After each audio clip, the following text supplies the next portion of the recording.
Hi, I'm Mike Rizzo. And I'm Michelle Rizzo. And this is Northwest Brew Talk.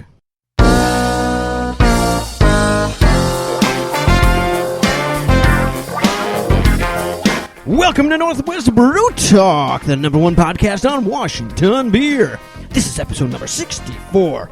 Each and every week, we promote the Washington brewing industry by talking to those people involved and drinking Washington beer. If you like to drink Washington beer, learn about the people behind it here on our show. With over 300 breweries in Washington, we try to highlight as many as possible every episode. If you're new to the show, we suggest you check out our back catalog with some great interviews and lots of Washington beer. This week we have an interview with Kulshan Brewing, our brew news, and music from Roger Bourgeois. If you have any comments or questions, feel free to send us an email at nwbrewtalk@gmail.com. We're on Twitter at nwbrewtalk and on Facebook at facebook.com/nwbrewtalk. If you like the show and want to support us, share our link and tell your friends on social media. It takes just a few to start a revolution. Okay. So let's start the show out, as we always do, with our first beer. This beer was gifted to us from Sumerian Brewing Company. They are located in Woodinville. That's right. And we were just down there this past weekend, and it's a nice little place. So thank you very much for this beer. Yes, they have a great space, 21 and over, and open 7 days a week. We're drinking this awesome beer that we tried during the interview. It's their Black Barrel Whiskey Stout, carefully aged in American whiskey barrels from Woodinville Whiskey, heavy aromatics of sweet oak and roasty, toasty goodness. 7.8% ABV, 66 IBUs, and an untapped rating of 3.77. This is a dark beer. I cannot... there's a very slight... Very slight. But yes, it is a dark beer. Aromatic. Definitely, I can smell some whiskey there. Yep, you can smell it. It's not nearly as strong as some of the other ones that we've had that, you know, the whiskey kind of hits you in the face, but it's definitely there. It's good, though. I love it. Yes, it's got... lot of mouthfeel on that one. Yeah, absolutely. It like coats the whole inside your mouth. But yeah, you definitely like that one. Yes, I do. Is there? Tastes like a chocolate and stuff in there. Mm-hmm. Yeah, definitely. Wow. Yeah, you can definitely taste that. Just giving it a second, and I see you're going through yours quickly. But yeah, it does have whiskey.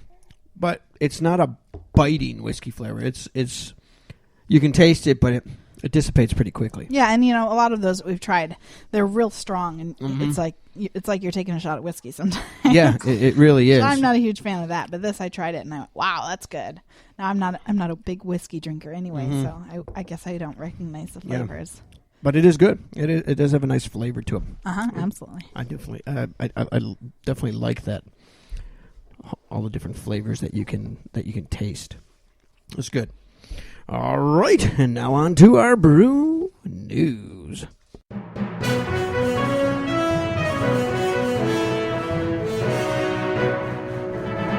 Topping this week's news, foodandwine.com released their list of best IPAs in America. And for Washington, they have chosen Top Cutter IPA from Bale Breaker Brewing Company. They use their optimum location in Yakima Valley hop fields as their justification. Congrats to Bale Breaker. Lucky Envelope Brewing is celebrating its first anniversary on Saturday, May 7th from noon to 9 p.m. That day, they will tap their anniversary IPA, a Brett beer, and some barrel-aged beers. They will also release a small batch of Thager Mom Belgian triple infused with lemongrass and Thai lime leaves. The first 100 customers who order a pint of their anniversary IPA will receive a commemorative glass. There will be merchandise raffles and a food truck from 4 to 7 p.m. By 2015, Iron Goat Brewing in Seattle was out of space, so they purchased a 1921-era building and began the build-out. They're having a grand opening party at the new location this Friday and Saturday, April 29th and 30th, including food trucks and music. Awesome. In mid-April, the Brewers Association released its annual beer style guidelines for 2016.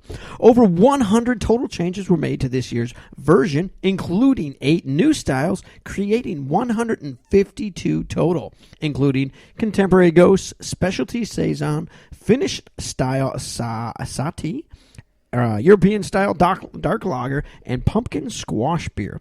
The major change to current styles includes the American-style India Pale Ale and the American-style Black Ale.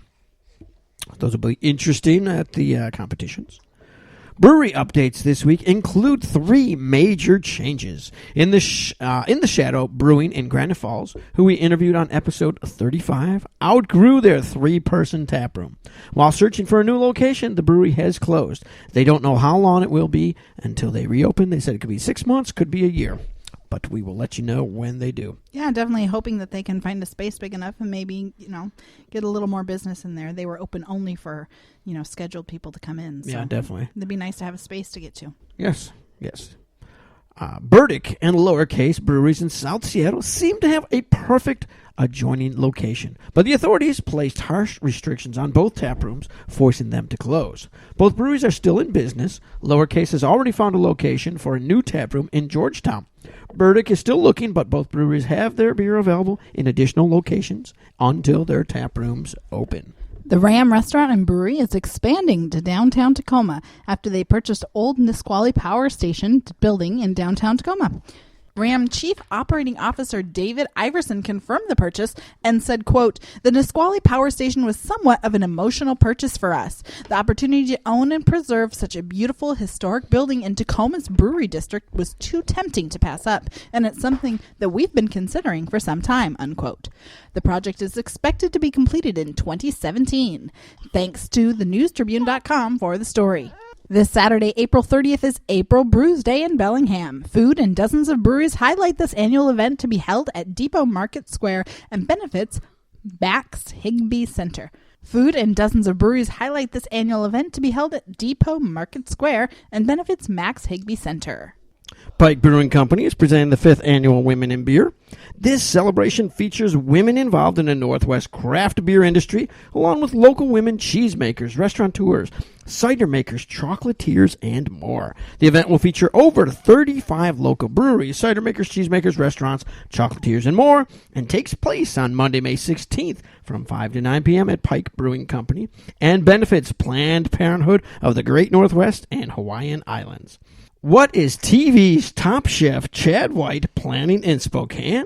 Well, White is from Spokane, and he's working with the Steel Barrel Tap Room to open a small counter-service raw bar that will specialize in the coastal flavors of Mexico. The Steel Barrel, located in the brewery incubator we spoke of a few months back, is not yet open and is in the final phases. They will serve beers from Young Buck Brewing and Little Spokane Brewing, which are located in the incubator. Look for the location to open soon. And that is the long version of the Brew News this week.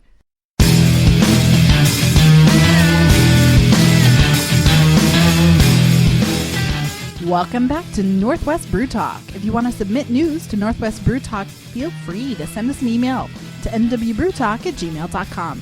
If you've not yet subscribed to our podcast, why not do it now? It's free, available anywhere you listen to podcasts, including iTunes, Podbean, Stitcher, and TuneIn Radio. That's right. Now, let's talk to Tom Eastwood, head brewer at Kulshan Brewing in Bellingham.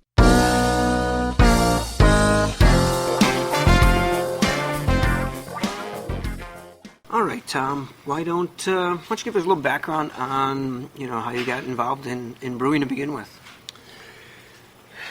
Probably starts with my brother, who's a little older than me and started home brewing in college and taught me a few things about what good beer was. And then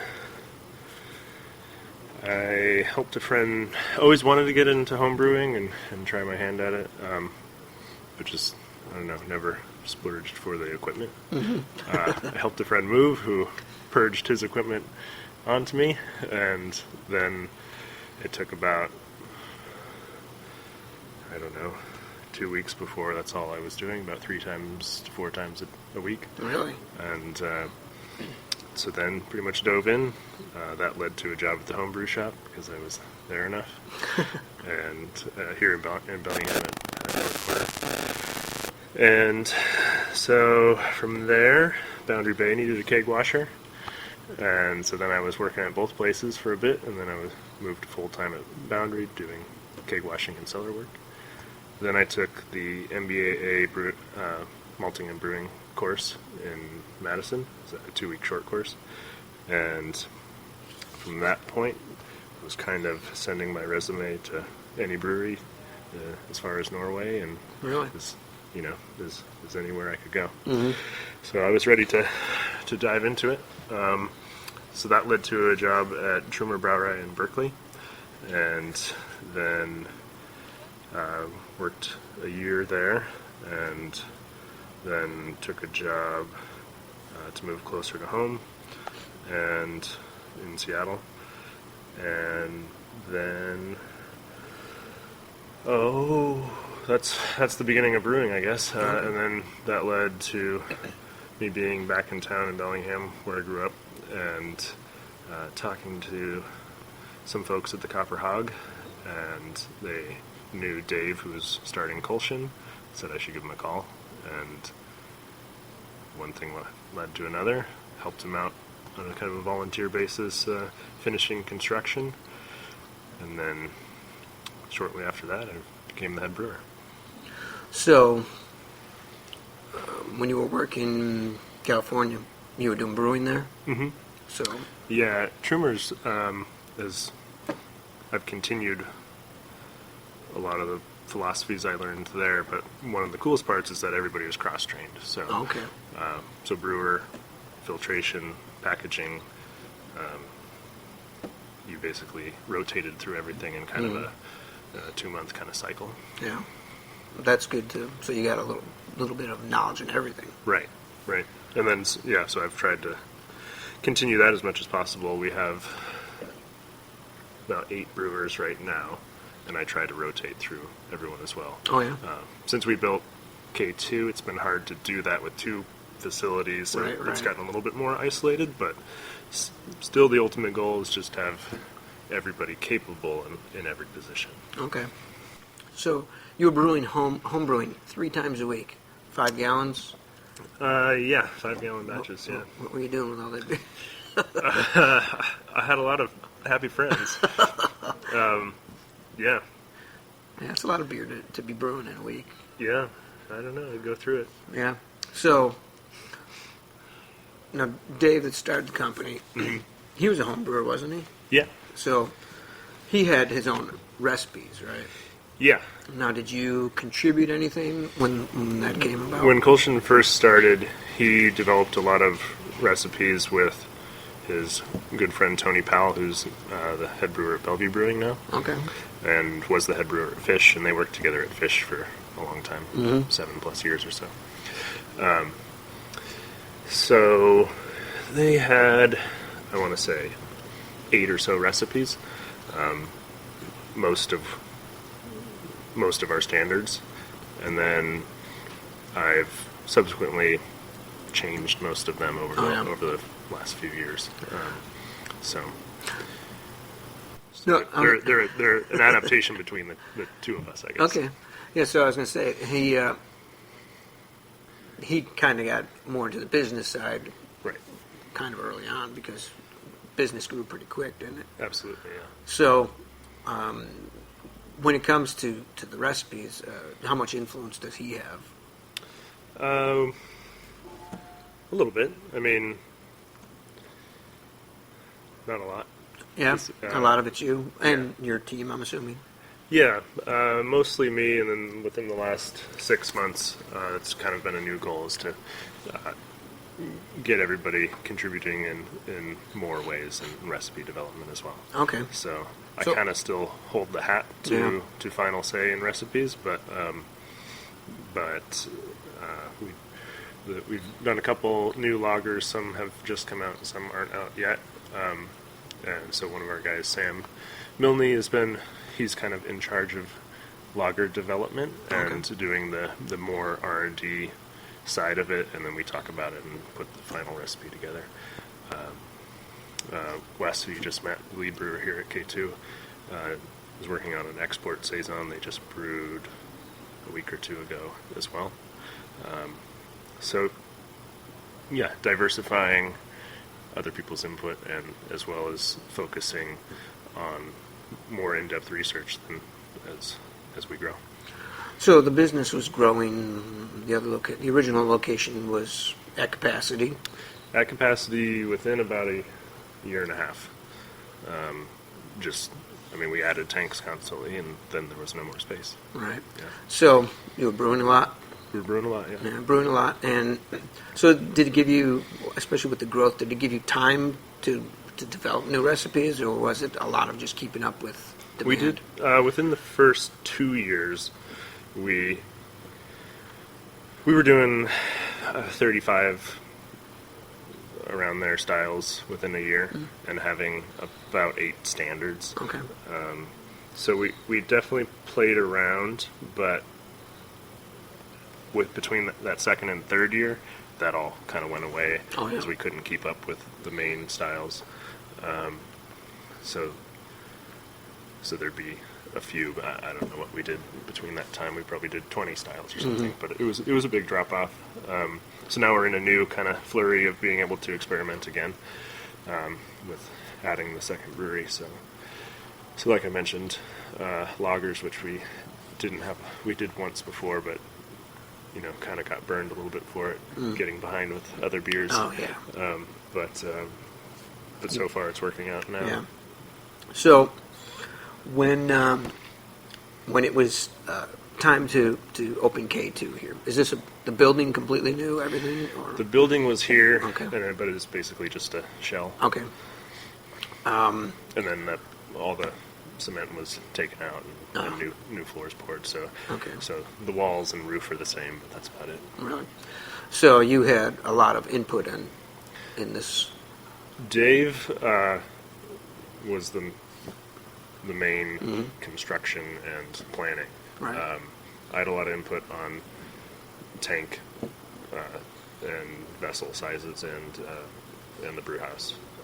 But for the most part, I was just keeping St. James, as we call it, running, and so it's mostly, I'd say, 80% Dave building K2. So when they decided, as a company decided that they were going to upgrade here or build this, how'd they decide how many barrels they wanted to go for? Well, I'd say it was mostly Dave and I talking about that determination of what do we want to accomplish, what do we want to do. This brewery, K2, started with a search for a storage building for James Street, not a search to build a second brewery. Then this building came about, and it was like, well, we could fit a brewery in there, and do we want to do that? And we did. Didn't want, between the two breweries, kind of max capacity in our minds, at least at this point, is about 20,000 barrels. That seemed like a size that we could still touch things and, have be a part of it. Without being so far removed and just, just managing or just being isolated. So that's kind of what we went with. What can we produce that will create the highest quality product, a little bit more technically advanced over here, and still allow us to be brewing and in tune with all the aspects. Right. So here with the larger capacity, obviously you brew your biggest selling beers, right? Absolutely, yeah. So we're brewing. The last couple months we've been brewing 4 styles here. Okay. And we'll maybe have to drop one of those during kind of peak summer IPA season. Oh, really? But we'll see kind of how it goes. Right. Had a pretty late start when we opened.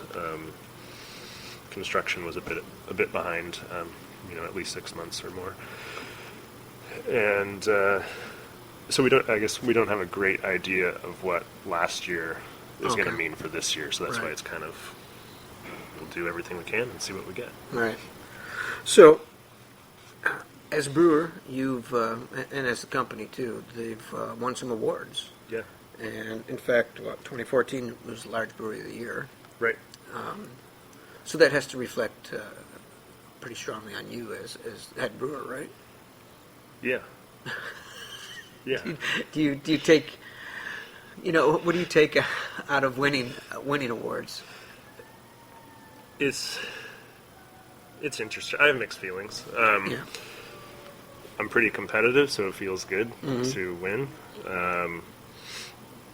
Competitive in life in general. And then at sometimes, it's art, and when you're isolating things into strict categories, there's a little bit of interpretation, and then there's also I don't know what. Not every beer judges well, and we're also not going to change it to be judged well. But if we can find a category that it fits, then great. And then other beers, IPA, which was gold at the Washington Brewers Awards last year.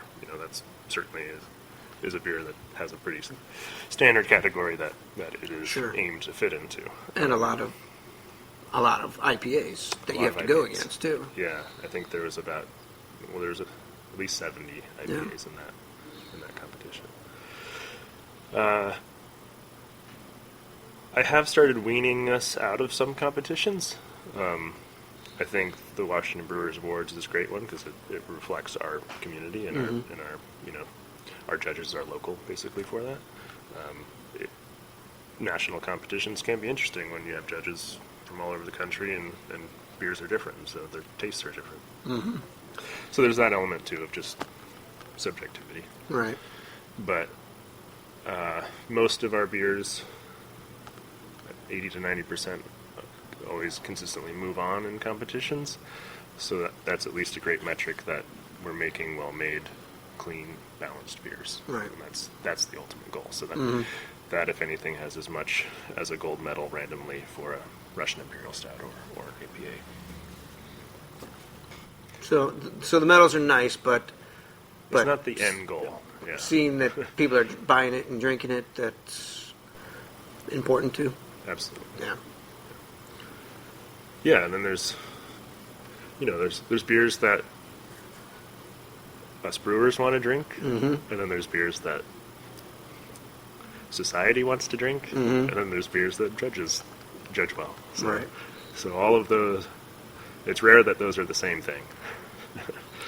Right. So when you're not working, what do you like to drink?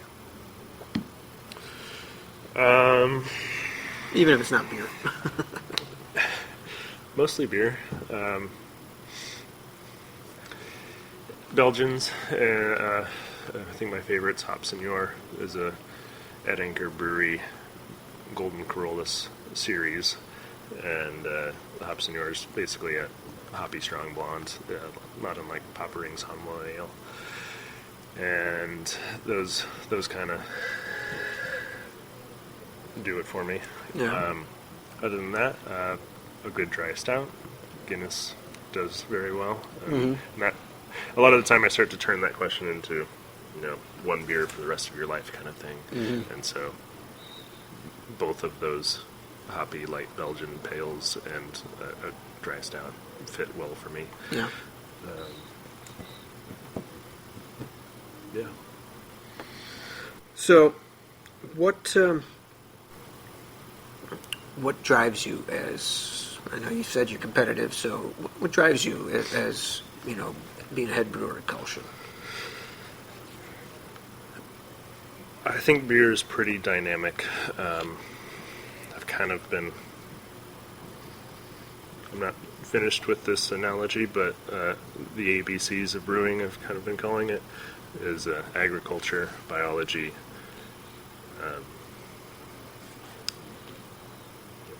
chemistry, and society. So you have your raw materials that vary year to year. you develop relationships with growers and the community that blends all of these things together to make a finished product. Biology, obviously, microbiology and yeast and managing live organisms. Chemistry is basically analytics and monitoring of the process, and society concludes that if no one's going to drink the beer, then it gets really hard to keep making it. so you need all of those things, and they're all a part of it. So I guess each of those kind of contributes to my affinity for brewing, and I don't know.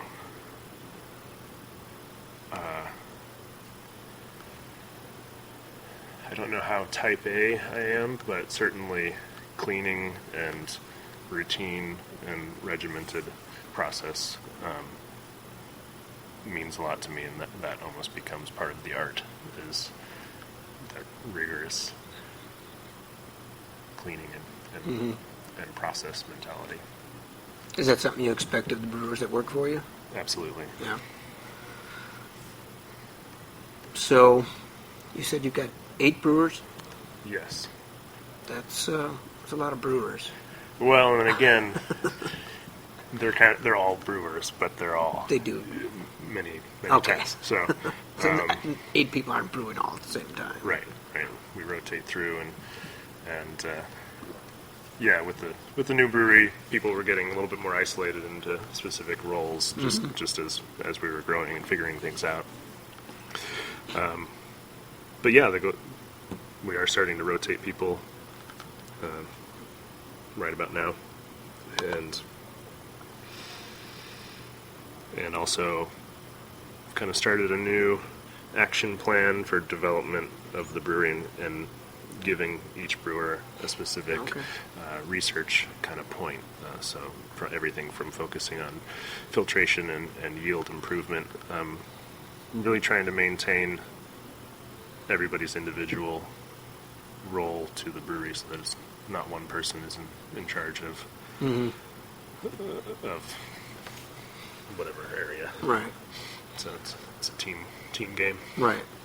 So, like the chemistry aspect of that, is that something you've learned over the years? I studied chemical engineering in college for a little bit and finished with a political science degree. Almost the same. So between those two, when I was at the Master Brewers program, I think out of maybe 40, there was at least 6 political science graduates, so that was pretty impressive. And I always figured, based it on the fact that our forefathers were brewers, so sure. It made perfect sense. Yeah, exactly. But yeah, so I had a chemistry background, and just kind of fell out of it in school, and needed to change. But then it came back around to me, and it's certainly something I enjoy. Yeah. Now, do you do water treatment? Yes. Yeah. Yeah. We don't do any pre-treatment in the liquor tanks, but we adjust in the mash tun for each brew and the kettle. So do you do differently based on the style of beer, or is it is? Okay. Yeah, it's different for each beer. Okay. Mostly we basically mimic the correct region of that beer style.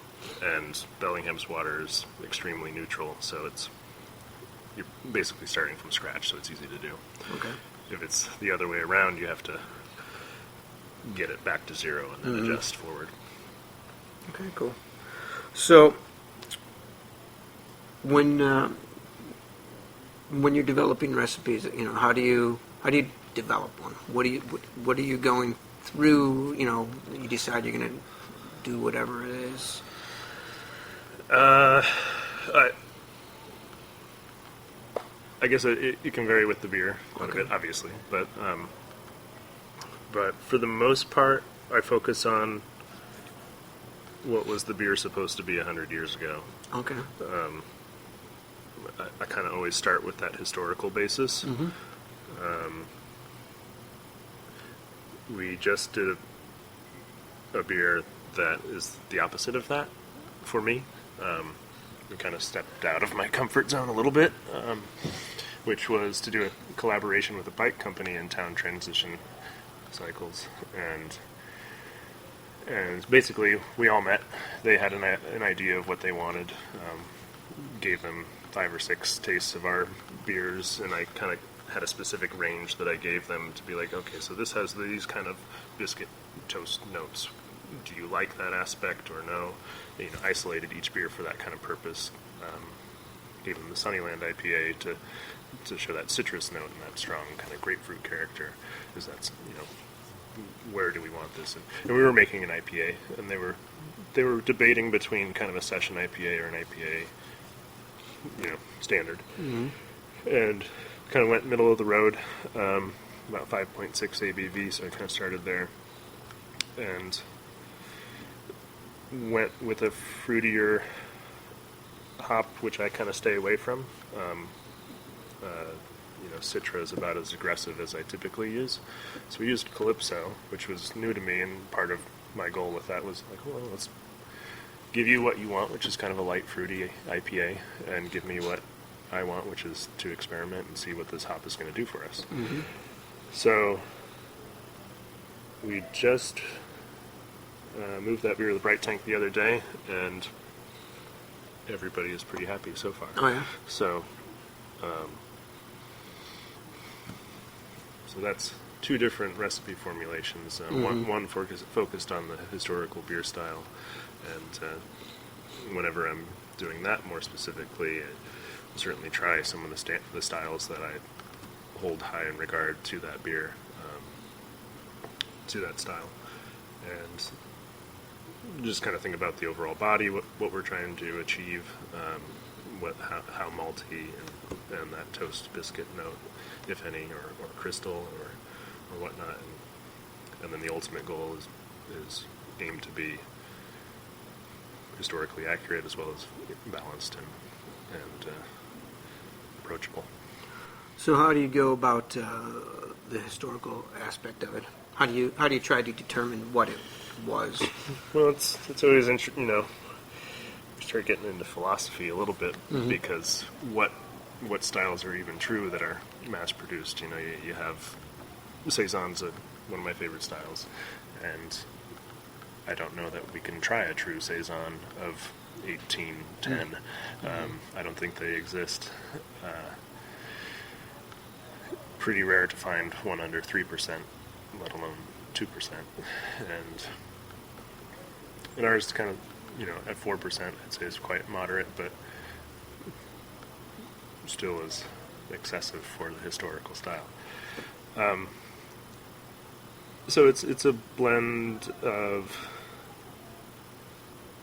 reading the research that's out there and thinking about how we want it to fit in with Kulshan in our region and most of our beers. The first goal is balance, but then certainly I would say most are hop forward of our beers, and I think that's appropriate for the region of, if anything else, being in Washington State and having a major world hop growing region 2.5 hours away. Right. So it's all a blend of that. What do people find historically, and what's the modern interpretation, and what's appropriate for our community and Kulshan as a whole? So a lot of your beers are hop forward. I would say so. But then again, compared to kind of the modern West Coast market, we're not. So I guess that's how I'll answer that. Yes and no. Okay, so you guys you use cans, and because mostly to go hiking. Okay. Is probably the first reason. Having a package that travels well. Right. And to get outside and enjoy the environment. You see any difference? I mean, maybe years ago, I think there was some type of different flavor in cans. Do you think there's anything now? If you pour it in a glass, I don't think there is. Exactly, yeah. And I if you're think hiking, it's not as big of a deal. Yeah, you're just grateful to Exactly. have a refreshing, balanced beer at the top of the mountain. Yeah, I think it tastes different out of the can, but that's just because you're contacting metal. I think some styles it's more appropriate for than others. But if you pour it in a glass, I don't think anyone can pinpoint a difference. Right. The only difference they might find is if a bottle has become light struck or something versus the can won't in a blind tasting. So earlier you mentioned there's one beer right now as your major canned beer. Yeah, Bastard Cat IPA has been our flagship beer from the beginning, and is the source of all our growth and problems and good and bad. But yeah, if you run out of that early on, it's hard to keep up with a lot of beers, and that one in particular, and you get some angry customers if that wasn't on tap. Yeah. But yeah. So what do you have that you carry that, when somebody comes in that not normally a craft beer drinker, what kind of beer would they like, probably? We were making what we were named Dude Man Wheat for a while, which is, it started out as an American wheat style, but then I pushed it into a kind of light and tart blonde ale, and then it reached the point to where the name didn't fit the beer anymore, and so it was difficult just to change that. So we abandoned that whole beer and are recreating it. It was the first beer of our new Brewer Select series, which is basically an avenue to experiment with different hops, with different styles, and navigate where we want it to be without getting pigeonholed by one specific beer or to one hop that maybe isn't going to last or whatnot. So it gives us a little bit of room to play. So you mentioned that there's certain hops that you like to work with. Yeah. Is go with malts too, or I know you said that you recently did one that you worked on a beer that was outside of your comfort zone. So, but do you like to work with certain ingredients all the time? Yeah, early on was changing. I've probably tried 8 to 10 different malting companies, different hop companies, and hop varieties in general. So a lot of experimentation early on, and then a big rush before we went to cans and things to where the distribution was going to grow. I wanted to be consistent at that point. Right. I basically fell in love with Simpson's malt, and just I don't think I've had a bad malt from them. It basically always has, I don't know how to quantify it, but just more character and more flavor, and hop specifically, I lean towards light citrus and herbal and earthy hops. So kind of the old standbys of Cascade, Willamette, Golding, Fuggle. And I'll play with imported hops as well, but I'd say 90% of ours are domestic. And I guess I'm not tied to anything too much as long as I think it's going to make the best beer. Okay. So I import when I think it's appropriate. So you've got a little barrel project too, right? We do, yeah. We've got a couple projects. We've released 2 versions of our barrel-aged Russian Imperial Stout, and are going to work with Westland Distillery for our 2016 release this winter. And we're going to do a barrel program with them where they're going to trade us barrels that had whiskey in them we'll age the beer in them for a year, use that for this coming release, and then send the barrels back, which they'll age whiskey back in the beer-aged barrel. So they're going to do a release, or they're going to experiment with what adding beer character to their whiskey is going to do as well. Right. We're also going to have them up to do a final blending together with that aged beer, and so that we're excited to work with them and have a big barrel project. So expect to at least double, if not triple, what we've done with that beer in the past. And I've also been working on about a 3 to 4 year plan of a barley wine that's been aging. We have one batch that's 3 years old, and one that's 2 and one that's 1, aging about 90% of it in barrels. And then we'll brew a fresh batch this fall, and all 4 of those will get blended together and be a continuing barrel project. And we'll probably do a form of Solera type brewing where we'll take part of the barrel out, add fresh barley wine to it, and always have a dynamic growing beer in that sense.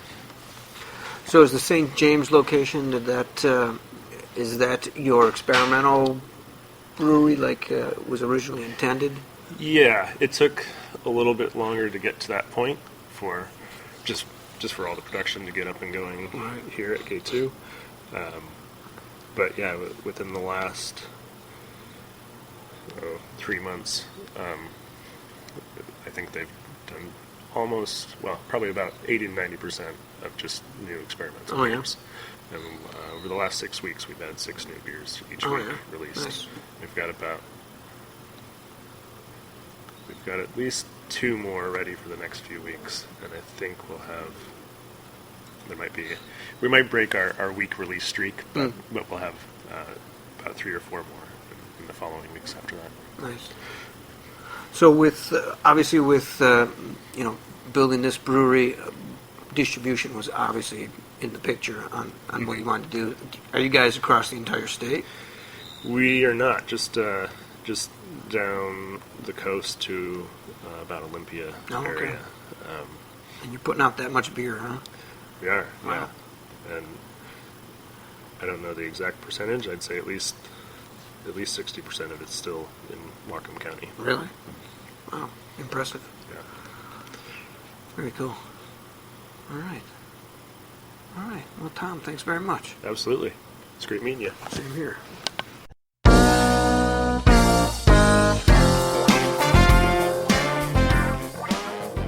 Thank you very much to Tom from Kulshan for joining us today. Appreciate that.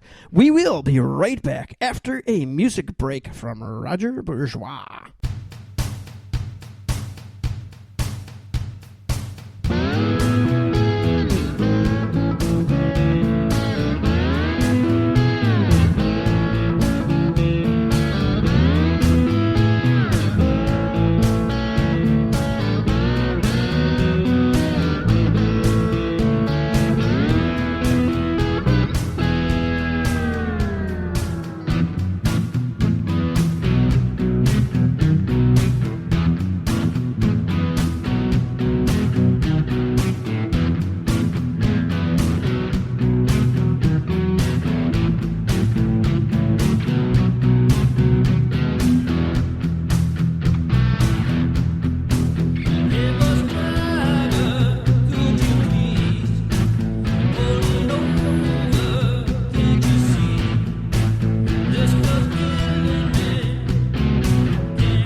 That was Trainwreck by Roger Bourgeois. You can check him out at rogerbourgeois.com.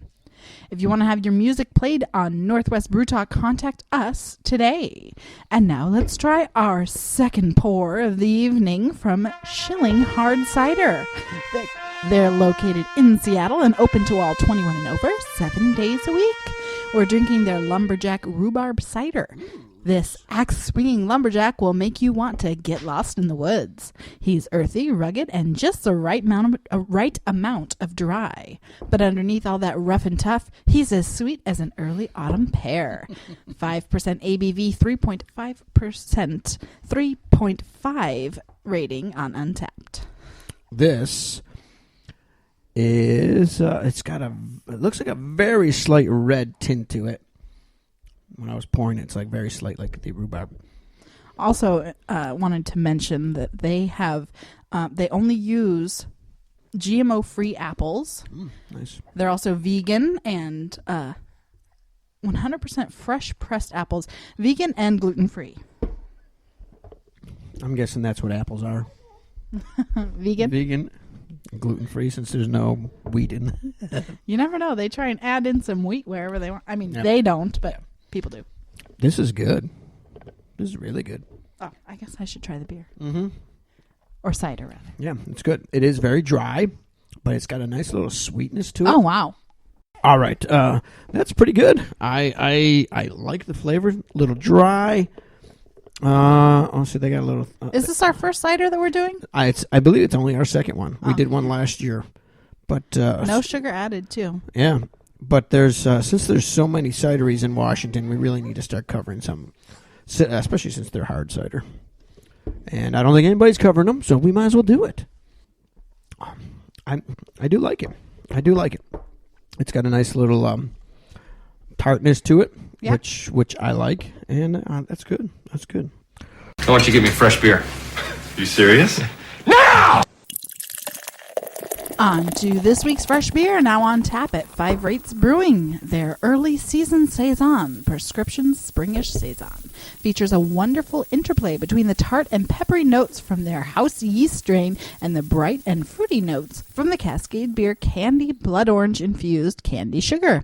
Pair that with clove phenolics and a little spiciness from the rye in the grain bill, and you have a refreshing and slightly complex spring go-to beer to bring in the season. 6.2% ABV, 25 IBUs, and an Untappd rating of 3.75. Awesome. All right, and as usual, that brings us to the end of this episode of Northwest Brew Talk. Make sure you tune in next week when we chat with Sumerian Brewing Company.